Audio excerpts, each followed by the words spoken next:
Hello dear students, आपका हार्दिक स्वागत है फिर से एक बार हमारे इस यूट्यूब चैनल पर। हम नवोदय का चैप्टर नंबर 2 देख रहे हैं, 4 fundamental operations on whole numbers, और इसका हम बेसिक कंसेप्ट देख रहे हैं। इस पार्ट में जिस नंबर की डिविजिबिलिटी हमने सीखी नहीं है, ये हम इस पार्ट में सीखने वाले हैं।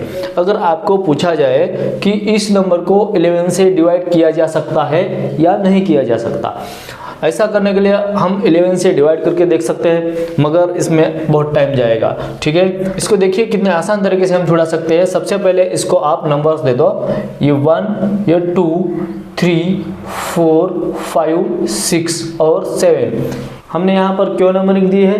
क्योंकि हमें पता चलना चाहिए कि कौन सा डिजिट ऑड प्लेस पर है और कौन सा डिजिट इवन प्लेस पर है। 1 प्लेस क्या है? ऑड प्लेस है। अभी ऑड प्लेस देखिए 1, 3, इसके बाद है 5 नंबर का और इसके बाद है 7 नंबर का। उसके बाद इवन प्लेस देखिए, इवन प्लेस है 4, उसके बाद है इधर 6 के बाद 7।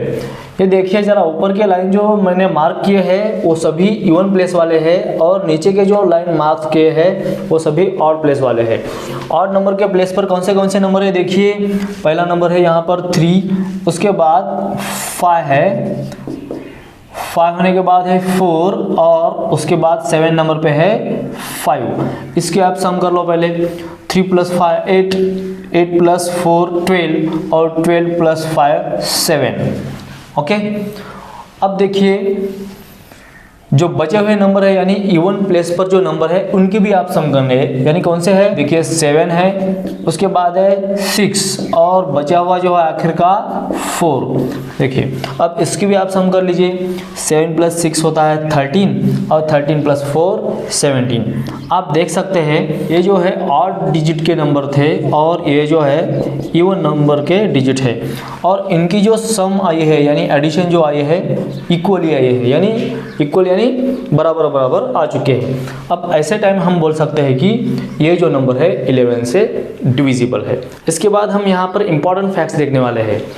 पहला वाला जो इंपॉर्टेंट फैक्ट है यहाँ पर 6 times same digit then number divisible by 7, 11, 13। यानी कोई भी नंबर का एक डिजिट अगर 6 टाइम रिपीट होता है तो फिर ऐसे नंबर को हम 7, 11 और 13 से डिवाइड कर सकते हैं।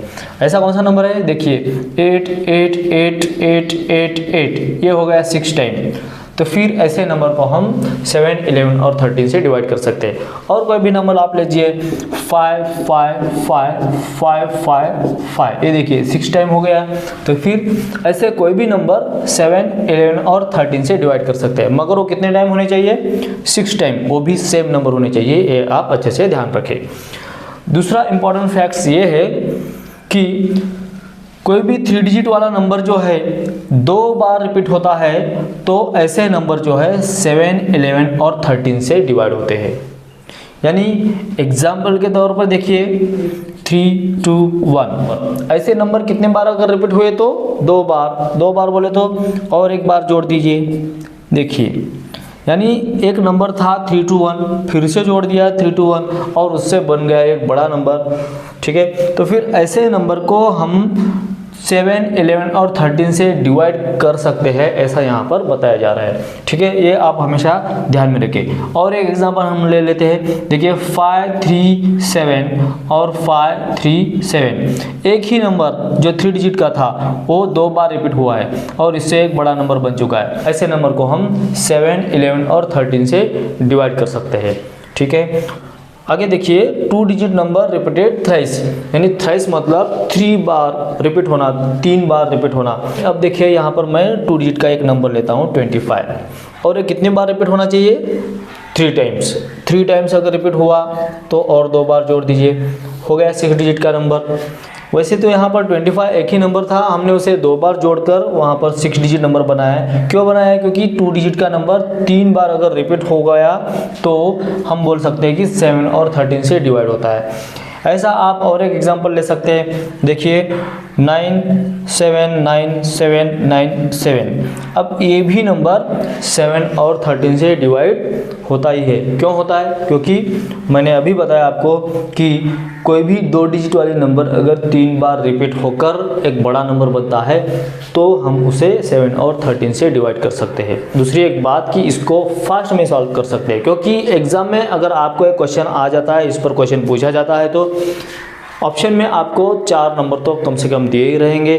ठीक है, इन 4 नंबर में से आपको अगर 11 से कौन सा नंबर डिवाइड होता है और कौन सा नहीं होता है ये ढूंढना है, तो फिर आप क्या उसका हर एक का डिवीज़न करते बैठेंगे? इससे अच्छा है कि डिविजिबिलिटी का रूल यूज़ करें और आप पता करें कि वो 11 से डिवाइड होता है या नहीं, यानी आपका इसमें समय भी बचता है। इस चैप्टर में कुछ अलग क्वेश्चन होंगे जो कि डिवीज़न पर आधारित होंगे, यानी डिवीज़न पर आधारित एक फार्मूला भी हमारे पास है। वो अगर फार्मूला आपको अच्छे से पता है तो आप इसके आंसर अच्छी तरह से सॉल्व कर सकते हैं। 71 को हमने 13 से डिवाइड किया है, 13 5 65 और रिमाइंडर बचा है 6। आप सबको ये पता है कि इसका नाम रिमाइंडर है। ओके, ये जो है क्वोशंट है, QUOTIENT क्वोशंट, जिससे हम डिवाइड करते हैं उसे बोलते हैं हम डिवाइज़र, और जिसको हम डिवाइड करते हैं उसे बोलते हैं हम डिविडेंड। अब आप यहाँ पर अच्छी तरह से देख सकते हैं कि हमारा फार्मूला क्या है। Dividend equal to divisor into quotient plus remainder. Dividend equal to कितना है? 71, तो फिर ये 71 यहाँ पर लिखता हूँ मैं। बाद में है डिवाइजर, डिवाइजर कितना है? 13 है, इनटू क्वोशंट कितना है? 5 है, प्लस रिमाइंडर कितना है? 6 है। इधर 71 है तो यहाँ पर हमें बता रहा है कि यहाँ इक्वल है। इसका इक्वल का मतलब ऐसा हो रहा है कि ये अगर 71 है तो ये भी सब मिलाकर 71 है।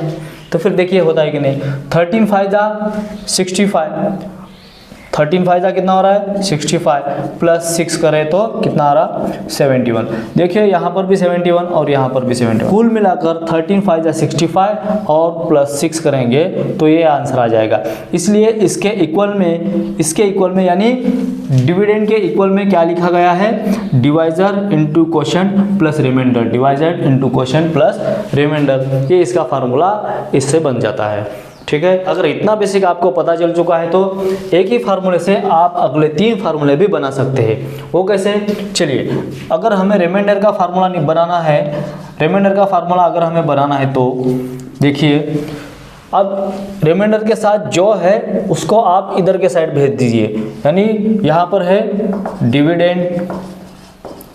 अब ये जो है इधर आ जाएगा तो क्या हो जाएगा? माइनस हो जाएगा, क्योंकि इक्वल का सिंबल लांग के वो उधर जा रहा है, यानी ये माइनस बनेगा।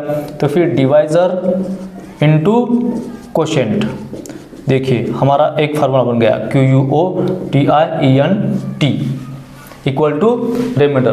यानी रिमाइंडर निकालने के लिए आप ये फार्मूला यूज़ कर सकते हैं। इसके बाद अगर हमें क्वोशंट निकालना है तो क्वोशंट का भी फार्मूला हम बना सकते हैं। अगर बनाना है तो देखिए क्वोशंट को आप इधर लिखिए QUOTIENT क्वोशंट। अब क्वोशंट के साथ जो जो चीज़ें हैं वो आप उधर के साइड भेज दीजिए, यानी इधर तो डिविडेंड है, सबसे पहले उधर से आने वाला कौन सा होगा? रिमाइंडर। रिमाइंडर इधर आ जाएगा और इधर आने के बाद वो माइनस भी हो जाएगा, यानी डिवाइजर जो है क्वेश्चन के साथ इनटू में है। अगर इसको इक्वल के उधर लांग के भेजना है तो फिर वो भी उसका सिंबल चेंज करेगा। इसका सिंबल तो यहाँ पे इनटू है, तो फिर ये कहाँ जाएगा? डिवीजन में जाएगा, यानी डिवाइजर जो है डिवीजन में आ गया। देखिए हमारा तीसरा भी फार्मूला यहाँ पर बन के रेडी हो चुका है। अब चौथा फार्मूला, एक ही फार्मूला जो यहाँ पर बचा हुआ है वो है डिवाइजर का। तो फिर डिवाइजर का फार्मूला बनाने के लिए देखिए यहाँ से भी आप बना सकते, यहाँ से भी बना सकते और यहाँ से भी बना सकते। चलो हम यहाँ से बना लेते हैं, यहाँ से बनाना थोड़ा आसान भी है। डिवाइजर को क्वेश्चन की जगह पर आप लिखो डिवाइजर, और इसको इसकी जगह पर आप लाइए, यानी QUOTIENT, और ऊपर का सेम आप लिख सकते हैं। यहाँ पर कुछ चेंज करने की ज़्यादा ज़रूरत नहीं है। देखिए कितना आसान है। हमारा एक पहला मेन फार्मूला था, उसके बाद सेकंड फार्मूला, थर्ड फार्मूला और फोर्थ फार्मूला हम खुद बना सकते हैं। अगर हमें एक फार्मूला भी याद है और बाकी 3 फार्मूला हमें याद नहीं है तो भी हम एक ही फार्मूला से बाकी 3 फार्मूला क्रिएट कर सकते हैं। आप भी ऐसे बना सकते हैं, मगर इसके लिए आपको थोड़ा प्रैक्टिस की ज़रूरत है। मैंने आपके लिए यहाँ पर कुछ क्वेश्चन निकाल के दिए हैं। अब आपको ये करना है कि दिए हुए नंबर से हम इन नंबर को डिवाइड कर सकते हैं या नहीं। ठीक है, मैं इसका एक एग्जाम्पल आपको सॉल्व करके दिखाता हूँ। देखिए, इस नंबर को हम 2 से डिवाइड कर सकते हैं या नहीं, डायरेक्टली हम कैसे बोल सकते हैं, बस यूनिट डिजिट पर देखिए 6 है।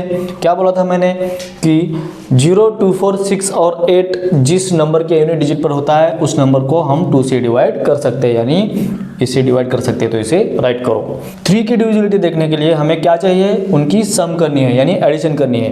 कितनी एडिशन आती है, देखो 6 जो है 6 टाइम है, यानी 6 6 जा 36। आप डायरेक्टली सम भी कर सकते हैं, 6 + 6 12, 12 + 6 18, 18 + 6 24, 24 + 6 30 और 30 + 6 36। देखिए 36 इसकी क्या हो रही है, एडिशन हो रही है। और 3 से हम 36 को डिवाइड कर सकते हैं, यानी ये पूरे नंबर को हम 3 से भी डिवाइड कर सकते हैं। 4 की डिविजिबिलिटी कैसे बताई थी कि आखिर के 2 डिजिट जो है उसको अगर 4 से डिवाइड कर सकते हैं तो फिर दिए हुए नंबर को हम 4 से डिवाइड कर सकते हैं। अब 4 से आप इसे डिवाइड करके देखिए, आखिर के 2 डिजिट है 66, 4 से डिवाइड करो, 4 1 जा 4, बचे 2, 6 नीचे लीजिए, 4 6 जा 24 और फिर से बचे 2। देखिए रिमाइंडर यहाँ पर आ रहा है, यानी परफेक्ट डिवीजन नहीं हो रहा है, इसलिए इससे डिवाइड नहीं हो सकता, ये पूरा नंबर 4 से डिवाइड नहीं हो सकता। 5 से डिवाइड होने के लिए यूनिट डिजिट पर क्या होना चाहिए, 0 या फिर 5 होना चाहिए, इसलिए ये भी नंबर से हम डिवाइड नहीं कर सकते। ये नंबर 6 से डिविजिबल है या नहीं, ये अगर हमें पता करना है तो इसकी एडिशन को हमें 6 से डिवाइड करना पड़ेगा। और ये भी ध्यान रखना है कि ये इवन नंबर है कि नहीं। इवन नंबर है तो फिर चल जाएगा। अब हम डिवाइड कर लेंगे तो 36 को हम आराम से डिवाइड कर सकते हैं, क्योंकि 36 तो ऑलरेडी 6 के टेबल में आता है, इसलिए ये भी नंबर, ये पूरा नंबर 6 से डिविजिबल है। उसके बाद मैंने इंपॉर्टेंट फैक्ट्स में बताया था कि आपको अगर एक नंबर 6 टाइम पूरी तरह से रिपीट होता है और उसी से एक बड़ा नंबर बन जाता है, मगर कितना, 6 डिजिट का, वैसे नंबर को हम 7 से 11 से और 13 से डिवाइड कर सकते हैं। ये हो गए 3 आंसर यहाँ पर। 8 की डिविजिबिलिटी हमें क्या कहती है कि आखिरी के 3 डिजिट को 8 से डिवाइड करके देखना है, और ये अगर नंबर डिविजिबल है तो फिर बता सकते हैं कि पूरा का पूरा नंबर 8 से डिविजिबल है। जैसे कि देखिए कौन सा नंबर है, 666, आखिरी के 3 डिजिट है, इसको आप 8 से डिवाइड करो, 8 8 जा 64, फिर यहाँ पर बचे 2, फिर 6 नीचे लीजिए, 8 3 जा 24, फिर से बचे 2, यानी ये परफेक्टली डिवाइड नहीं हो रहा है, इसलिए ये पूरा नंबर जो है 8 से भी डिविजिबल नहीं है। उसके बाद 9 की डिविजिबिलिटी के लिए देखिए, इन सभी नंबर की सम जो है 36, क्या 36 9 के टेबल में आ रहा है, बिल्कुल आ रहा है, इसलिए 9 से भी ये पूरा नंबर डिविजिबल है। 10 की डिविजिबिलिटी के लिए यूनिट डिजिट पर क्या होना चाहिए, सिर्फ 0 होना चाहिए, तभी हम उस नंबर को 10 से डिवाइड कर सकते हैं। अब पूरे नंबर को हम 10 से डिवाइड नहीं कर सकते, क्योंकि यहाँ पर 0 ही नहीं है। अब 18 की डिविजिबिलिटी बिल्कुल 6 जैसे है। क्या बोलते हैं कि अगर इन सभी नंबर की सम यानी एडिशन 36 18 के टेबल में आ जाए और ये नंबर अगर इवन भी है तो फिर 18 से हम आराम से डिवाइड कर सकते हैं। देखिए इवन नंबर भी है, एडिशन 36 है, 18 के टेबल में भी आ रही है, इसलिए ये पूरा नंबर 18 से भी डिविजिबल है। अब बचे हुए 5 क्वेश्चन मैंने आपके लिए जो निकाल के दिए हैं, इन सभी क्वेश्चंस के आंसर आप खुद को निकालने हैं। आशा है कि आपको ये हमारा वीडियो बहुत पसंद आया होगा। अगर वीडियो आपको ज़रूर पसंद आया है तो वीडियो को ज़रूर लाइक और शेयर ज़रूर करें। अगले वीडियो में हम इसी चैप्टर पर आधारित एंट्रेंस कॉर्नर के सभी क्वेश्चंस हम डिटेल में पढ़ने वाले हैं। जिस क्वेश्चन को शॉर्ट ट्रिक की ज़रूरत है उस शॉर्ट ट्रिक के बारे में भी हम आपको बताने वाले हैं। तो फिर हमारे साथ बने रहने के लिए हमारे चैनल को सब्सक्राइब करना ना भूलें।